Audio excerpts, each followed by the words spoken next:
1999 Dodge Avenger with a 2.5 liter engine. Customer complaint is intermittent misfiring.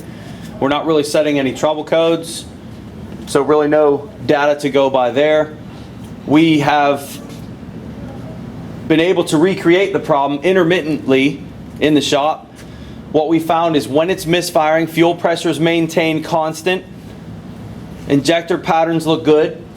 We actually introduced a little bit of propane into the intake during the misfire event, did not change the characteristics of the misfire one bit. So now we're focused on the ignition system. Okay, for this part of the video, what I want to show you guys is some basic ignition type testing. Our suspicion is that we have an ignition problem based on the fact that it didn't run any better with propane. And on this distributor design, the ignition coil is inside of the distributor. So it's really tough to check the coil itself. We're worried about the coil breaking down. These are known for that. These are also known for cap and rotor problems. And what we've done first to identify this is we've removed one spark plug wire. We installed an inline spark tester. So right at that top electrode on the cap, we have an inline spark tester connected. And the reason I say inline is we still have the spark going to the cylinder. And I like to do that because I have found that cylinder compression pressures affect the characteristics of the spark. You can have a coil that's able to fire a spark plug in the atmosphere but not under compression situation. So I like to use an inline tester, and what we're going to do is we're going to look at what this spark looks like physically in this spark tester. Okay, I purposefully dimmed the light so hopefully we can see this air gap here I have set on this tool. And I want to tell you guys that we had to run this car for about 15 minutes before it would actually act up. I'm hoping that we get a couple of good shots of it running good before it acts up again. We may not. But in any case, start the car. Let's see what this looks like.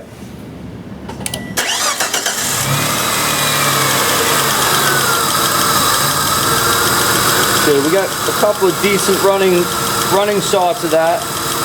Right now it's not misfiring. See if I can get a better angle with this camera. Okay, I like that a little bit better. I'm gonna hold the RPM up, see what this looks like.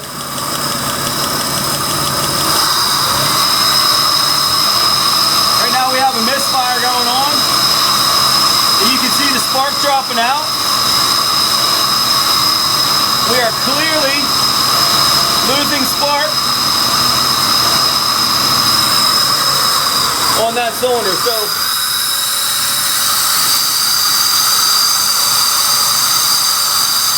we're almost getting no spark there now. Idle air control kind of went nuts, trying to keep the car running.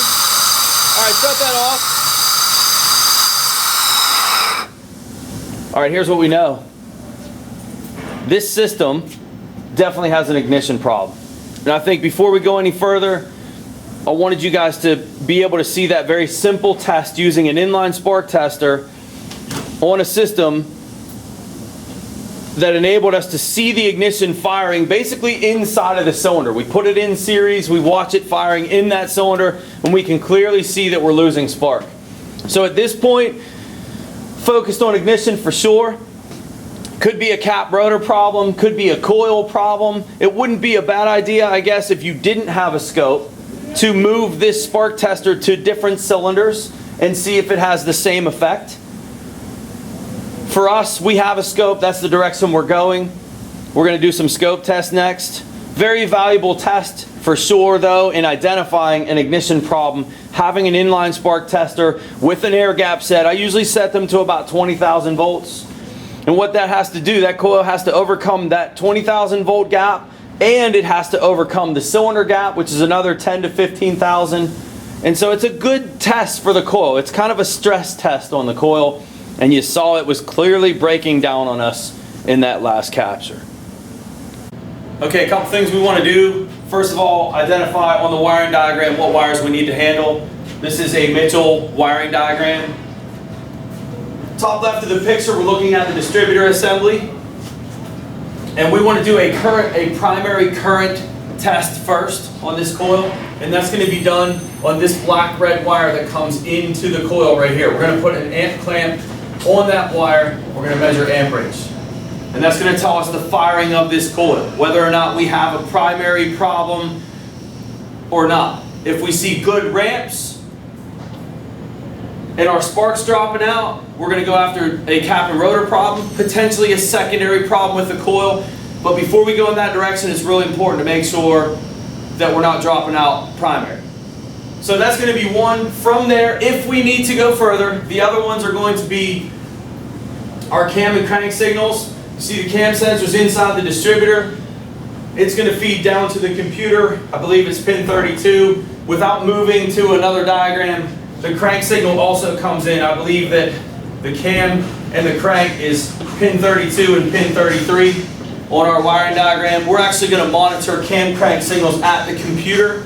Just easier to do, that's all. We can certainly go to the crank sensor on the bell housing, which is where it is, and the cam sensor on the distributor. Can be done that way, no problem. We're going to go to the computer just because it's easy to do. So that's going to be 3 channels, cam crank, and our coil primary, again, as if we need to. And then the fourth one, if you look at this, I was actually surprised to see this, the transistor that's inside of this coil, that's inside of the assembly, controls the coil. This transistor is not inside the computer like other Chrysler systems.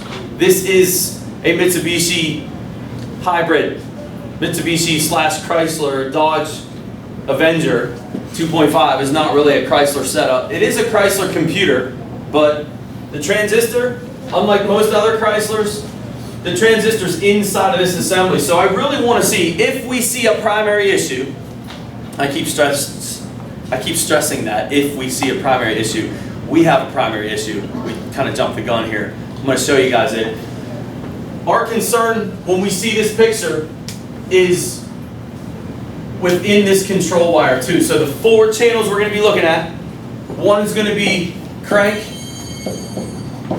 2 is going to be cam, 3 is going to be coil current,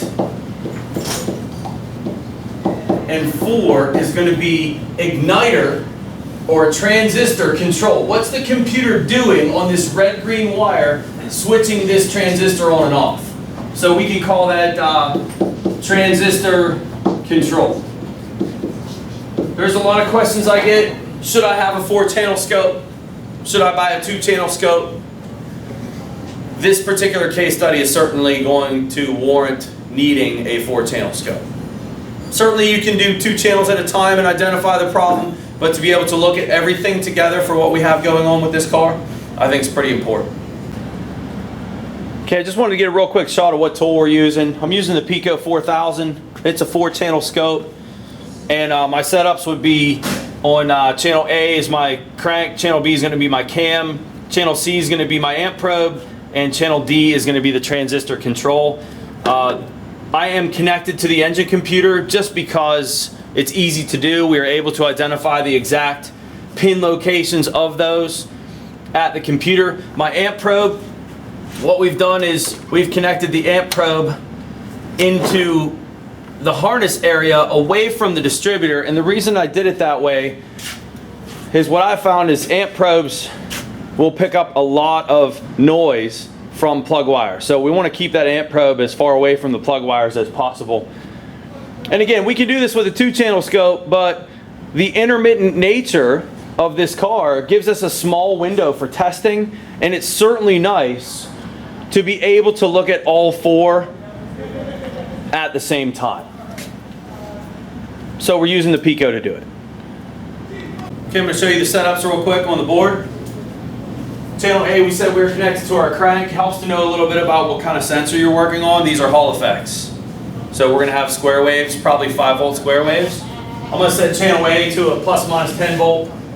Actually, one of the things I'll do when I'm looking at multiple channels on a screen like this to condense everything is actually set it to a higher voltage scale than what it would normally be on. I'm going to set it to a 20 just because I want my square waves to be a lot smaller so our screen doesn't look all cluttered. Do the same thing with channel B, turn that to a ± 20. Channel C is going to be my amp clamp. So I need to tell the scope what I'm using. And I'm going to use my 20 amp mode, 60 amp current clamp on channel C. And channel D is going to be a 0 to 4 volt probably. Turn on and off square wave for that transistor. We'll set that one on 20 as well. Certainly don't like, oh, this is still on auto. We'll set this to -5 to 20 amps for the amp clamp. And then we can separate these. We can move our crank. Again, we think it's going to be a 0.5 square wave. So move our crank up there. We'll move our cam over here. Get a 0.5 on the cam. This should be our computer control signal. This is the 4th channel. And then our amp clamp is the green trace. I usually like when I'm doing amperage testing to be up off of 0 in case I'm upside down so I can recognize that right away. And initial capture, that's probably good. We're doing all 4 channels. I definitely want to turn my sample rate up all the way. I'm going to go to the maximum sample that I can go. I don't want to miss any detail here at all. I'm on a 5 millisecond per division screen to start with. We're probably going to want to take that up a little bit. Nice feature with the Pico. We can zoom in on that picture later. I'm now on a 50 millisecond per division. Go ahead and start that. See if we got everything hooked up right.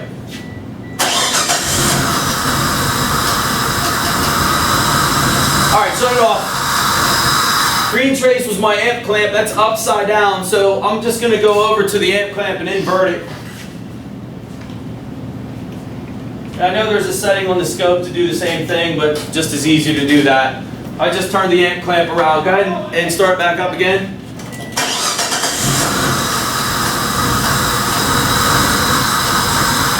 I want to gather some more info. I already see the problem here. That's pretty cool. That's a pretty good shot right there. All right, go ahead and shut it off. Okay. This should be even firings of the coil down here. And you see we have some real long dwell time periods, some real short periods. And you can see right above that this trace right here is the computer's turn on, turn off of the transistor. And it would make sense that these would mirror each other. Now if you think about what's going on with these 2 pictures right here, is you have a computer that's controlling a transistor. So we have a transistor that is going to control the base of the coil. This would be the coil primary.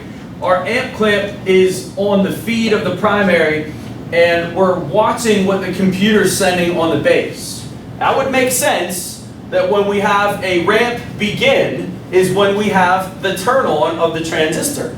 And that the length of time that it is on would match the length of time the computer is turning that transistor on.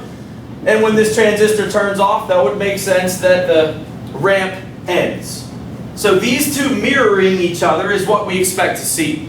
What we don't expect to see is the way they look. The characteristics are wrong for the way these are looking.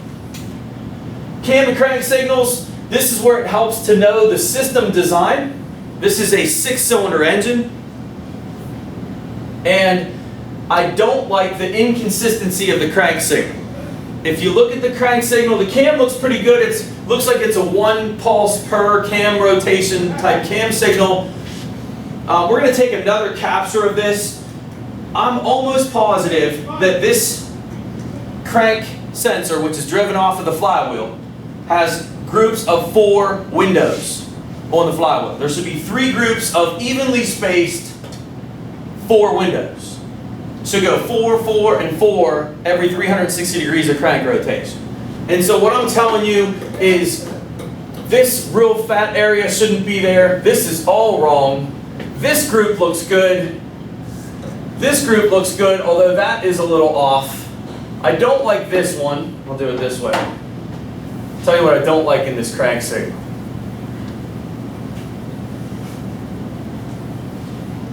I don't like this. We're missing one here. There should be a group of 4. I don't like this. I don't like that. Everywhere I'm putting this X, I don't like the picture. Missing one here. I don't like the skinny one there. I don't like these 2. Certainly that one. if you notice, this computer is using that crank and cam together to coordinate coil firings. There's an issue with this input. So let's take this back for a second. We're doing a basic test, right? And that basic test is using an inline spark tester, and we see that the coil stops firing. We're losing spark. Probably, without a scope, we would put a distributor cap, a rotor, and maybe a coil in this car. That's where our problem's at. With the scope, we can take it one step further, and we can see that we have an input problem.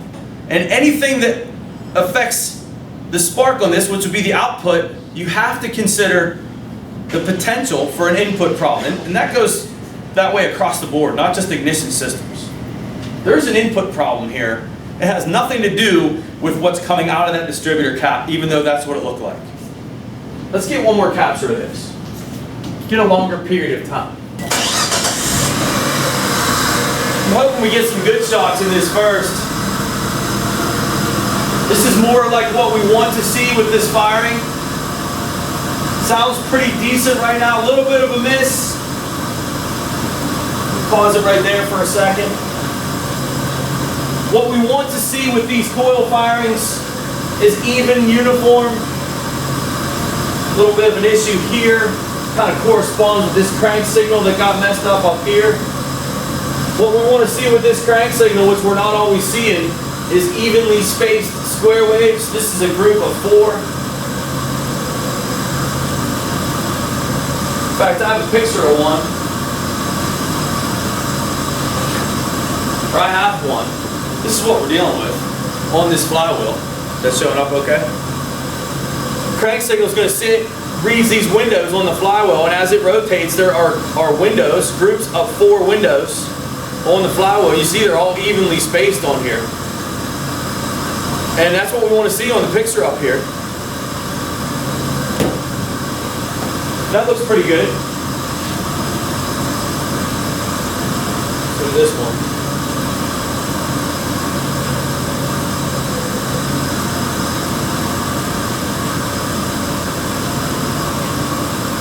See the thickness of those changed? That shouldn't have done that. Let me get out of here. Unfreeze this, we'll look at it live. The car actually stopped misfiring. At least you can't really hear it. Certainly seeing some issues. Focus on that crank signal. Again, we got crank sensor issues. Computer's going to use that crank signal to know exactly where top dead center is for each cylinder. And it's going to fire the coil based on that. Of course, in connection with the cam signal too. More importantly, the crank on this one, it being a distributor engine with 1 coil. Hold your RPMs up. Let's see if we can this thing to misfire again.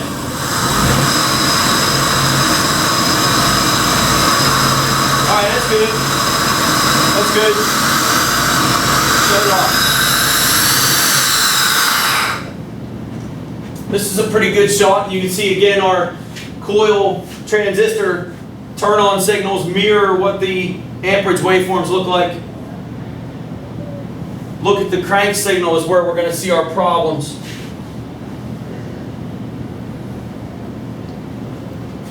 And you can see that our groupings of 4, which we see 1, 2, 3, and there's 1. That one's no good, but look at this one. I mean, how is the computer going to interpret where the firing is of this coil with that kind of crank signal?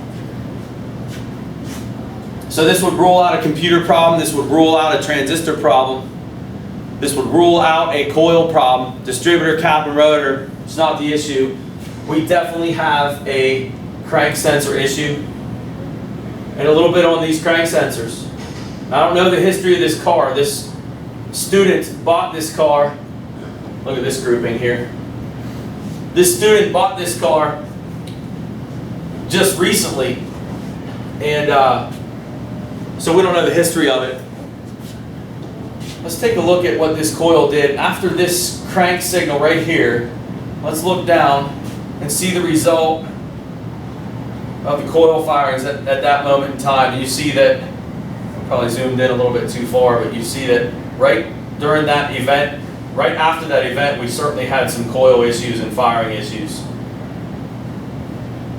Crank signal problem. Now these are known for It's a Hall effect, sits up top. These are known for the crank sensor to hit the flywheel. And so what I'm seeing here, I've seen before. I actually have a case study of this in my book in section 21, ignition inputs, where I'm showing a picture of a crank signal, and it looks similar to this one. And that's what it was. It looks similar to this. It was an issue that the sensor was actually hitting. It's an air gap issue. If we adjust the air gap on this, we might be able to fix this car. Again, we don't know history. It would help to know if someone was in here, changed the crank signal. If adjusting the air gap does not fix this problem, you can clearly see our groupings of 4 are all distorted. If adjusting the air gap doesn't fix this, this car is going to need a crank sensor. I want to get you a shot of the crank sensor location. I'm on the driver's side. This is under the distributor cap. This is down on the flywheel, or on the bell housing. It reads trigger wheel off the flywheel. You see the bolt for the crank sensor. It actually looks like it's been replaced. Can't tell exactly, but what we're going to do, the way I adjust these, is loosen the bolt, and you push it down to where it doesn't go any further, and then you just lift it up a hair.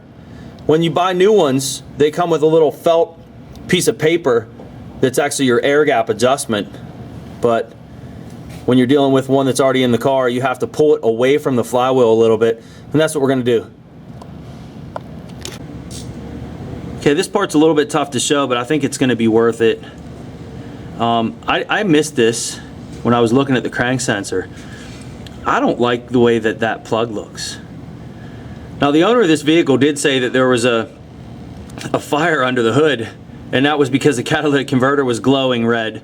And this connector looks like it was melted a little bit, but this is the crank sensor connector, and it really does not look good. In fact, it doesn't even look like it's plugged in all the way. So I'm going to try to push that in and see if it moves in, and if not, we'll do the air gap adjustment that I mentioned. But just wanted to get a shot of that before I touch it. Okay, what we found on the car, that connector was fine. What I found though is the adjustment of the crank sensor, which I thought would have been too tight. No air gap, was actually too far away. And so I readjusted the air gap. Let's see what this looks like. Gotta start it up.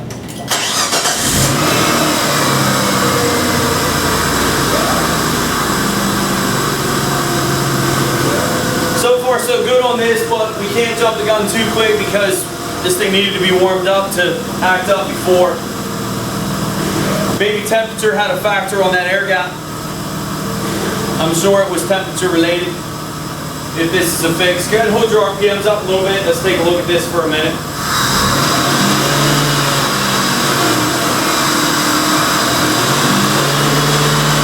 So far so good for sure.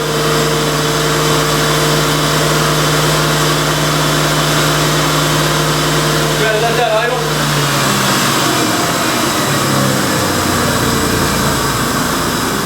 While we're sitting here, waiting for this to warm up, I want to give you guys a real quick overview of this style of Hall effect.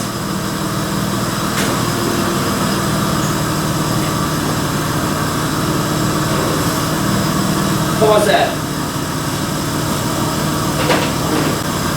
Okay, what I want to do real quick while we're letting this run, a real quick theory lesson. I got a blank screen I can write on, and we can watch our crank sensor signals, cam, and firings. This particular Hall effect, I know some of you are going to have questions on how it operates. This isn't the exact sensor, but it's similar. This is a 3-wire Hall effect. This is going to go down into the bell housing, and it reads the flywheel. And if you think about a typical Hall effect operation, what you would have, is that a better view? That way? Yeah. So that's good. It shouldn't hit, but what we should have is an air gap there. And a typical Hall effect, at least the way they're drawn in all of the books, is you're going to have a Hall element here, and you're going to have a magnet here. And the way that all the books draw it is you'll have these blades that are going to pass through this Hall effect. And what that's going to do, if this is the magnet, and this is your Hall effect that has a transistor inside of it, which is the main component of it, what that's going to do is when there's no window, your magnet is going to contact the Hall element, switch the transistor on. And then when these rotate, and this blade would come between here, what that's going to do is shield the magnet, turn the Hall effect off. So I know what you're thinking. On this design, that's really not possible. Looking at that, it's not going between the Hall effect or not. So again, I don't know exact construction of these, but I can give you an idea of how this could work. We have the flywheel, and it's got groupings, the notches that are cut out. I'm no artist, so forgive my drawing. Those notches, what we would have, let's kind of zoom in on that. Let's say that we have these dips in the flywheel. So this area in here would be no metallic material, no metal, and here there would be. So if we put a sensor next to that, and that sensor has, let's say, the magnet down here, and it has the Hall element up here, transistors up here. Still got 3 wires coming out of this.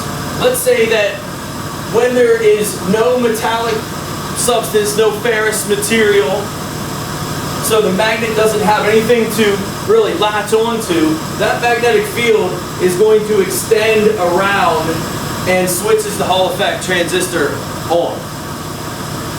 When this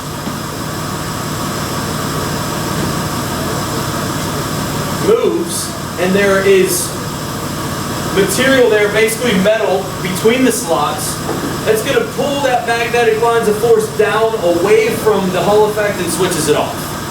And so that's essentially what it's doing. That might not be 100% accurate, but you can visualize it like that. That's what this particular Hall effect is doing. So with that design, you can kind of get an idea how critical air gap is. If our air gap is too far away, on this design, it's a pull-down Hall effect, so our signal would be high for a longer period of time, and that's what we were seeing. We were seeing very fat pulse widths up here.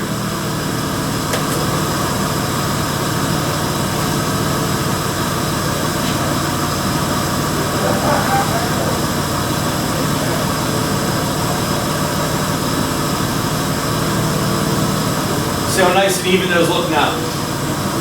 When this thing was acting up, what we were seeing was portions of the signal that were fatter, they were high longer than they should have been, and that would kind of match what we're talking about with an air gap issue and how the operation of that sensor works.